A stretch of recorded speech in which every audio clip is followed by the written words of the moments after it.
This is our part 3 of Danmachi Volume 21, as continuation of our previous video which Bel hit the corrupted spirit with his maximum charge Argonaut, and at the last part, the black dragon appeared. They were standing inside the dragon's dominion. A single beat of its massive wings split the ground. Then Spirit Dragon lowered its gaze, and those countless lances trembled with killing intent. It used Tempest, Lil Rafaga. The same attack once sung by the Sword Princess is now unleashed through the voice of a corrupted god. The goddess specially Hermes asked quietly, "That dragon it came from ice memories, didn't it?" Which mean Black Maiden and Black Dragon spirit was created from ice memories. Then how does ice even know about the Black Dragon? That thing's supposed to have appeared only in the ancient age, and it's been sealed in the Dragon's Valley ever since. How could that child have ever seen such a monster? Suspended midair, 10 meters below the ceiling, Bel found himself face to face with the corrupted spirit. It telling Bel, "No matter how many times I break you, you go right back." Ribs shattered, organs ruptured, one arm was torn free, chunks of flesh and skin peeled from his face, his neck snapped, then reset with a horrible pop, and yet he didn't die. Even at his limit, the pseudo-level 6 body refused to allow it. His body regenerated faster than he could bleed out. Every time his heart should have stopped, that infernal light reignited, forcing him back to consciousness. The anti-charm flame resistance that now burned endlessly inside him, fueling his auto-heal. Bel's roar echoed through the depths of the demonic realm, telling to give ice back. But she beat Bel again, and then a pseudo-mana burst, ignis fatuus, erupted point-blank, engulfing the spirit in flames.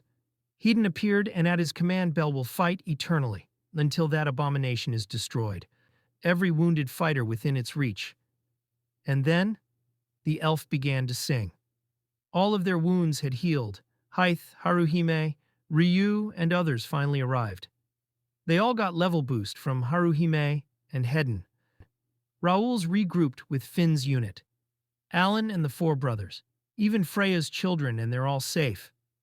As the final battle begins, with Ryu using a Stria record, charging toward the hovering spirit dragon, Ryu alone began to chant. While doing so, the corrupted spirit thrown hundreds of magic circles appeared in a storm of light. But Aurario's strongest magic staff had entered the fray. It was Reveria.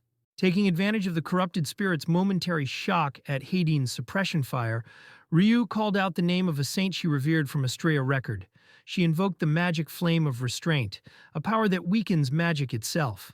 And storm of blazing firebombs cascaded upward, raining down on the corrupted spirit, the hovering spirit dragon, and across the entire cavern.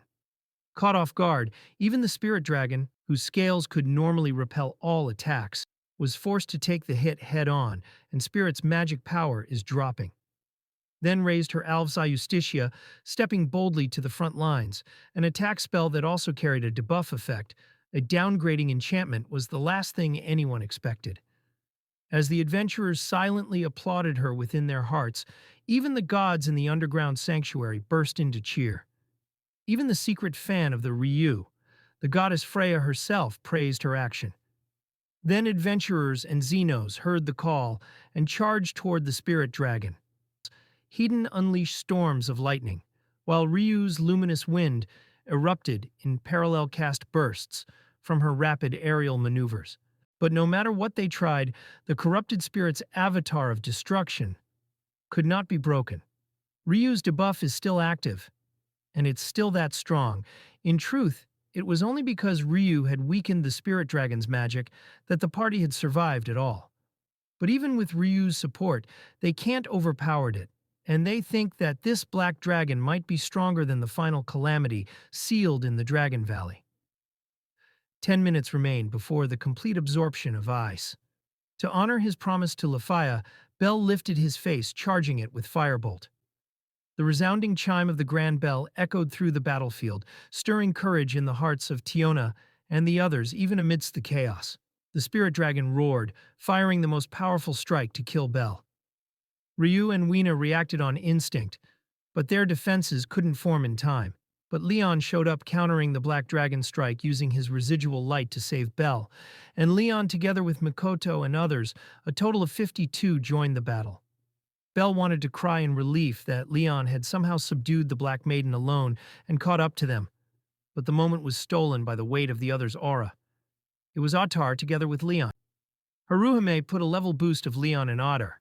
Leon held his greatsword with composed confidence, while Ottar slung his massive black blade across his shoulder with easy power. Ottar lifted up right over the spirit dragon's head. It was nothing more than a head-on assault, except that it came from a level 8. With a single swing of his black greatsword, he ripped through the air currents and brought the blade down upon the spirit dragon's skull. And in an instant, Leon unleashed a stroke that could sever all things. The dragon's roar twisted into the shriek of the corrupted spirit, as if silk were being torn apart. The spirit dragon's underbelly split open, and slash after slash, their assault never ceased, and Ottar, Leon, Bete, Hogni, and Ryu, the frontliners worthy of standing in the storm. Leon smiled and issued a command to launch a suicide assault. If we can't overcome this, then slaying the black dragon is nothing more than a dream. Haruhime gave Belle a level boost, and Leon said, as his allies, will play the prelude to his victory. All around him, Ottar and Leon swung their massive weapons in thunderous arcs. Hedin and Ryu unleashed their magic in concert, tearing through wave after wave of spirit remnants. Bete was too drained to even stand up because of his weakness, and Hestia told him to stand up because Belle was still there fighting because of you Loki familia tards. She told him that she hates him ever since the day from the tavern which he mocked Belle, and the memory hit like a hammer. Because of you, Belle and that girl started running, and they never stopped. The words burned through him, and Bete raised his head again and stared straight at Belle, then slowly opened his mouth. You're not a weakling anymore. You're the one who's going to slay that damn dragon. At this point, Bete finally acknowledged Belle. With the help of Tiona and Bete, Belle leapt through the collapsing radiance toward the corrupted spirit and the spirit dragon to end it all. Belle had reached full charge, every drop of spirit concentrated into a single point. He fires the strike of a hero, and it ripped through the spirit dragon, and together with corrupted spirit explosion, swallowed it whole. And then the world turned scarlet. Belle was trapped within, inside the corrupted, infinite healing or not, he was being absorbed, consumed into the corrupted spirit itself, but with the help of Krozo magic sword that did not even need magic. He screamed his friend's name, and the next instant, the crimson blade blazed to life. Thanks to his active anti-charm flame-resistant skill, this reckless act became the worst possible counter for the spirit. And finally inside of it, Belle met Ice, and they had a moment there. Ice asked who he is, and she also asked him if he can be her hero. Belle reached out his hand and said he wanted to be her hero. Her small fingers reached out, touching his hand. The cage of ice shattered. The nightmare world collapsed into nothing, and Ice fell forward softly into Belle's arms. Belle was falling headfirst through the air, holding Ice tightly in his arms, who lay unconscious against his chest. He took aim at the monster's third eye, at the ancient soul that had been trapped in this dark labyrinth for over 1,000 years. And in the name of his goddess, he released a purifying flame firebolt to set everything free. The being once called the corrupted spirit was gone, and Belle and Ice were caught mid-air by Bete and Tiona. The sword princess, Ice Wallenstein, has completely rescued. The volume ends with Loki and Finn confronting Hestia, wanting Belle to join Loki's familia to help against the upcoming battle against the one-eyed black dragon.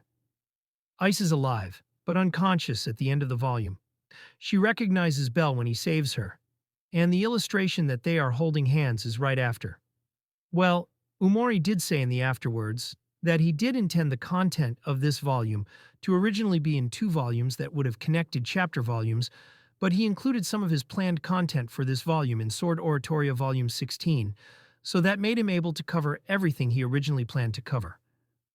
Also, the volume was 595 pages, and his publisher doesn't allow a single volume to reach 640 pages, so he was cutting it pretty close there.